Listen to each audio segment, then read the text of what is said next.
आपका ये कहना है वो दो पपलू की वजह से गेम नहीं कर सके। अच्छा लगा, मेरा कलेजा ठंडा हो गया। सॉरी सर, गलती से मिस्टेक हो गया।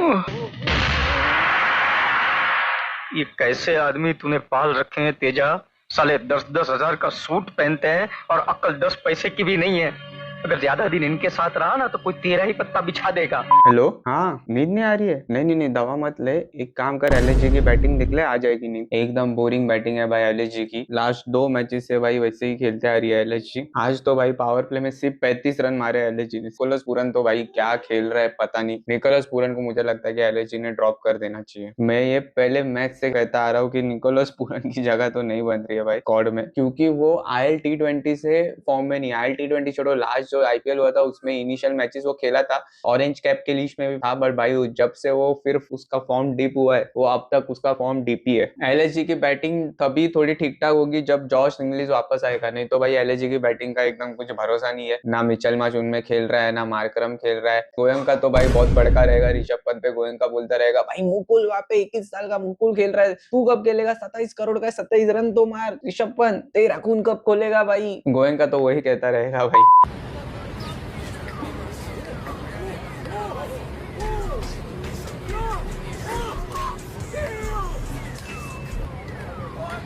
स्टार्ट से बात कर लेते हैं। आरसीबी तो ये मैच तभी जीती थी जब पड़ीदर ने टॉस जीता था भाई, बहुत इंपॉर्टेंट टॉस जीता था। स्लो साइड पे विकेट थी, ज्यादा रन्स तो एक्सपेक्टेड था कि नहीं होगा, बट भाई एक बार आरसीबी का था कि एलएसजी तो ऐसे ही कम रन मारने वाली है, पाटा विकेट्स पे भी कम मारेगी, ये विकेट पे तो ऐसे ही इनके कम रन हो गए। अगर इनको अपन ने 170 180 पे खोल दिए तो अपन आराम से ये चेस कर लेंगे। और भाई 150 भी बनाने नहीं दिया आरसीबी ने, 150, और फिर 9.5 के रन रेट से चेस भी कर दिया आरसीबी ने। चलो आरसीबी ने बैटिंग तो भारी की, बॉलिंग तो भारी की, उस पर बात करेंगे, बट भाई वो 2 कैचेस, फिल सॉल्ट क्या आदमी है यार, क्या फील्डिंग करता है। ये इतने टाइम से विकेट कीपिंग कर ही क्यों रहा था, क्या फील्डिंग करता है। और भाई ग्लेन फिलिप्स को फिल सॉल्ट ने ये आईपीएल में पीछे डाल दिया। ग्लेन फिलिप्स के अब तक ऐसा वंडर कैचेस कुछ आए नहीं है। उसने 1-2 सेव जरूर अच्छे किए ग्लेन फिलिप्स ने बाउंड्री पर, भाई फिल सॉल्ट ने ऑलरेडी 2 वंडर कैचेस पकड़ लिए ये सीजन के। एक भाई उसने पकड़ा था, मुझे लगता है ईशान किशन की वो कैच पकड़ी थी एसआरएच के अगेंस्ट एक हाथ से, और ये आज की कैच उसने पकड़ी है। और कैच तो भाई टीम डेविड ने भी तगड़ी पकड़ी है, पीछे भागते हुए कैच पकड़ी है।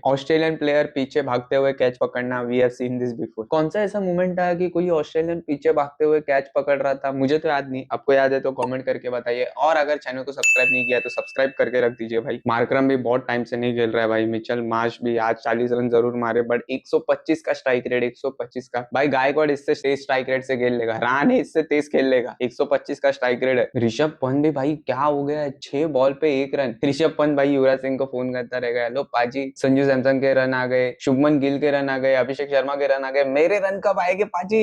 फोन कर करके एकदम परेशान करता रहेगा। ये तो भाई मुझे लगता है कि अब ये युवराज सिंह ही फिक्स कर सकता है जो भी इसके साथ हो रहा है, या फिर इसे योगराज का फोन आने वाला है। 9 बज गए, गो टू बेड। भाई क्या एलएसजी की बैटिंग यार। ऋषभ पंत 6 बॉल में 1 रन, निकोलस पूरन 7 बॉल में 1 रन। ये लोग क्या टी20 खेल रहे हैं कि टेस्ट खेल रहे हैं? बदोनी एक लगा कि भाई बैटिंग कर रहा है, और बदोनी का स्ट्राइक रेट 158 है, वो भी ऐसे मूवमेंट पे जहां पे 83 पे 4 थे 11 ओवर में। वहां पे बदोनी ने 150 के स्ट्राइक रेट से 38 रन मारे, स्टिल एक्सेप्टेबल भाई। क्योंकि ये जो मुकुल चौधरी ने जो मैच निकाली थी केकेआर के अगेंस्ट, तभी भी बदोनी ने हाफ सेंचुरी मारी थी और सेंसेबल सेंचुरी मारी थी, वो भी कुछ 150 के स्ट्राइक रेट से मारी थी। और तभी मारी थी जब ऊपर के बैटर सब आउट हो रहे थे, तब बदोनी ने एंकर इनिंग खेली थी। और आज भी बदोनी ने ही एंकर इनिंग खेली। अगर बदोनी और टिक जाता ना तो ये 158 का स्ट्राइक रेट 180 तक हो जाता, क्योंकि वो आगे जाके मारता है। Badoni has done a pretty good job. Mukul Chaudhary again भाई 140 के स्ट्राइक रेट से खेला है, 39 रन मारे हैं, और भी ऐसे टाइम पे जहाँ पे कोई भी नहीं खेल रहा था, तो उसके सामने ये यंग बंदा ऐसा खेलना, और भाई ये मुझे प्रोडिजी लग रहा है, ऐसा लग रहा है कि फिनिशर हो सकता है। एंड मे बी जो केकेआर का एक फिनिशर है जो रैक्टोरिचिस के स्टोरी पे था पहले, उसके पास गाड़ी बंगला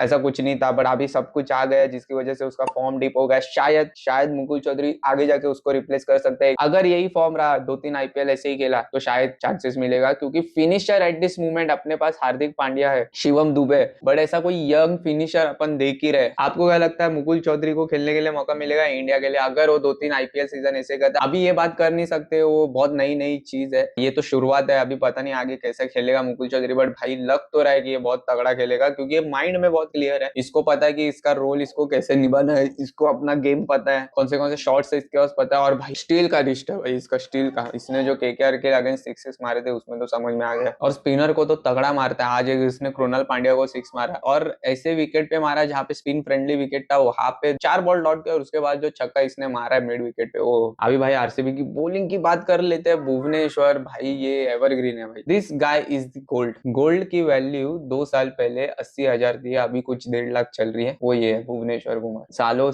साल इसकी वैल्यू बढ़ते जा रही है, इसका वर्थ बढ़ते जा रहा है। 4 ओवर में 3 विकेट 27 रन। स्पेशली इसने मोहम्मद शामी का जो बोल्ड निकाला है, मजा आ गया देखे। जॉस हेजलवुड ने भी बहुत अच्छी इकोनॉमिकल बॉलिंग की भाई, 20 रन दिए 4 ओवर में 1 विकेट लेके। 5 की इकोनॉमी है भाई जॉस हेजलवुड की। ये प्लेयर्स है ना, जॉस हेजलवुड हो गया, जसप्रीत बुमराह हो गया, मिचेल स्टार्क को मैं T20 में काउंट नहीं करूंगा, बट ये 2 प्लेयर्स है ना भाई, इन लोग के लिए है ना फॉर्म बीम कुछ नहीं है, इन लोग आएंगे और डिलीवर करके देंगे, स्पेशली T20 में। आपका ओपिनियन क्या है इस पे कमेंट करके बताइए। ऐसे कौन से बॉलर्स लगते हैं आपको जो भाई कभी भी आके डिलीवर करके दे सके। एंड ये दोनों प्लेयर्स के बीच में भाई रसिक दार का जो परफॉर्मेंस है वो अंडर शेडो नहीं होना चाहिए। 4 ओवर में 24 रन लेके 4 विकेट निकाले भाई। डेथ ओवर में रसिक दार ने जो बॉलिंग की है, लास्ट ओवर में 7 रन, उसके पहले 6 रन, 12 बॉल में 13 रन दिए इसने डेथ ओवर में। 17वीं ओवर डाली थी और 20वीं ओवर डाली थी। भुवनेश्वर कुमार भी भाई 12 बॉल में 10 ही रन दिए डेथ ओवर में, 19वीं ओवर डाली थी और 17वीं ओवर डाली थी। कृणाल पांड्या भी भाई, कृणाल पांड्या एक ऐसा स्पिनर है ना आईपीएल का, जो स्किलफुली इतना वाव नहीं है, बट भाई समहाउ ये हर साल कुछ ना कुछ नया लाता है और अपने टीम के लिए काम करके देता है। वो भले विकेट निकालना हो, इकोनॉमिकल बॉलिंग डालना हो, ये करके देता है भाई। गए साल इसने बाउंसर लाया था, ये साल इसने भाई साइड आर्म डिलीवरी लाई है, बाउंसर लाई है, फास्ट डालता है, कुछ नहीं हुआ तो हेयर स्टाइल अलग कर देता है, कुछ ना कुछ अलग करता है और भाई टीम के लिए ये काम करके देता है। आज भी भाई इसने काम करके दिया। 4 ओवर में 38 रन देके 2 विकेट निकाले, और 2 इंपॉर्टेंट विकेट निकाले भाई इसने। मिचेल मार्श को बोल्ड किया भाई, उसने बीट कर दिया मिचेल मार्श को, और अब्दुल समद का विकेट निकाला भाई। अब्दुल समद है ना,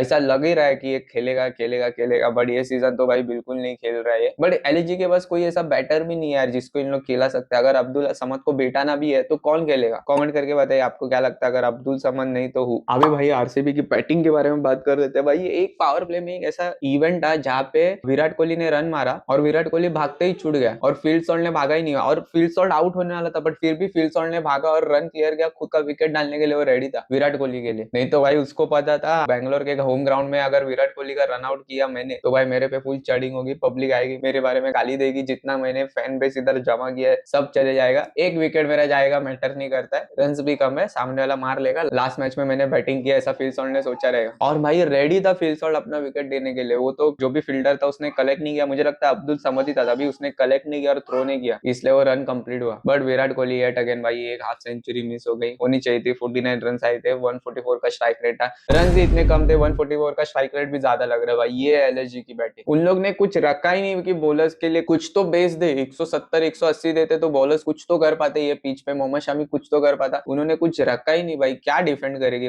एलएसजी के बॉलर्स? प्रिंस यादव क्या करेगा? फिर भी भाई 3 ओवर में 3 विकेट निकाले प्रिंस यादव ने, वो भी 15 ही ओवर डाली है एलएसजी ने भाई। किसी ने करके दिखाया तो रजत पाटीदार एंड जितेश शर्मा, दोनों ने। जितेश शर्मा ने तो भाई 250 के स्ट्राइक रेट से बैटिंग की है, भले 23 रन मारे पर 9 बॉल में मारे भाई। दिस इज अ मूवमेंट जहाँ पे है ना, ये 9 बॉल 23, 8 बॉल 30, ये बहुत ज्यादा सेलिब्रेट हो गए कंपेयर टू 50 जो 25 बॉल 30 बॉल में आने वाले, क्योंकि ये 9 बॉल 23 भी उतना ही वैल्यूएबल है जितना विराट कोहली के 49 रन, या फिर उससे ज्यादा मैं कहूंगा। सोचो भाई ये इंपैक्ट लाया है गौतम गंभीर ने, आप उसको हेट करो बट ये हुआ है, ये रेवोल्यूशन आया है इंडियन टीम में इसकी वजह से। आईपीएल में अभी उसका कैरी ओवर हमें दिख रहा है। ये जो वर्ल्ड कप इंडिया जैसा खेली है, ये आईपीएल भी वैसे ही वही फॉर्मेट में चलते हुए आ रहा है कि भाई कोई अपने पर्सनल माइलस्टोन के लिए नहीं खेलेगा, कोई 100 के लिए नहीं खेलेगा, 50 के लिए नहीं खेलेगा, हर बॉल मैक्सिमाइज करने जाएगा, एक बड़ी इवेंट होगी। अगर बॉल मैक्सिमाइज नहीं होता है तो ठीक है, बट इंटेंट वही रहेगा कि मैं हर बॉल मैक्सिमाइज करने जाऊं, और जितेश शर्मा ने भी वही किया। फिर तो भाई लास्ट में आते हुए कुछ आरसीबी को 24-28 रन चाहिए थे, टीम डेविड और रोमारियो शेफर्ड ने दोनों ने 14-14 मार के काम ही बजा दिया था फिर एलएसजी का। सो यही है भाई, मैच के बारे में कुछ बात करने के लिए है नहीं ज्यादा, क्योंकि कुछ हुआ ही नहीं मैच में। अगर एलएसजी खेल रही है तो जाहिर है कि कुछ मैच में होगा ही नहीं। कल की मैच बहुत बढ़िया भाई, MI versus Punjab, and I hope Wankhede में मैच है भाई, अभी तो जीतो एमआई।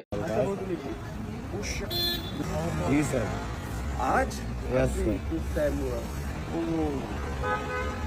बिग लॉस एक टाइम था भाई आईपीएल टीम्स डरने के वानखड़े में खेलने के लिए एमआई के होम के अगेंस्ट, क्योंकि पहले तो क्राउड चढ़ने की सामने वाले टीम पे इतना सपोर्ट देने की क्रेजी, और दूसरा भाई एमआई खेलती वैसा थी भाई, कोई भी रहो सामने एमआई जितनी चांसेस है कि एमआई जीतेगी अपने वानखड़े में। और लास्ट की मैच देखो एमआई वर्सेस आरसीबी, भाई जितना एमआई पब्लिक चिल्ला रही थी मुंबई सा राजा, सूर्या दादा ये सब चिल्ला रही थी, उतना ही आरसीबी चिल्ला रही थी टीवी में, खुला समझ में आ रहा था। चलो पंजाब का तो फैन बेस कम है, वैसा तो कुछ होगा नहीं, बट फिर भी यार जितना तो है ही। मैं एक्सपेक्ट कर रहा हूँ भाई कुछ चेंजेस एमआई से। अश्विनी कुमार खेलना चाहिए भाई, कैसे खिला रहे हो कब खिला रहे हो पता नहीं, बट अश्विनी कुमार खेलना चाहिए। किसके जगह पे खेलना चाहिए पता नहीं, बट खेलना चाहिए। जो यॉर्कर्स है वो अच्छे से एग्जीक्यूट करो, और भाई पावर प्ले में रन्स मारो यार। वानखड़े में पावर प्ले में 6 ओवर में 60 मार के नहीं होगा, 6 ओवर में 75 80 85 ये मारने ही है जीतने के लिए। सो यार that's it for the video. आपका क्या ओपिनियन है कल के मैच को लेके कमेंट में बताइए, फिर क्या चेंजेस आप देख रहे हो एमआई टीम में वो भी कमेंट में बताइए, and see you in the next video. Channel को सब्सक्राइब करके रख दीजिए।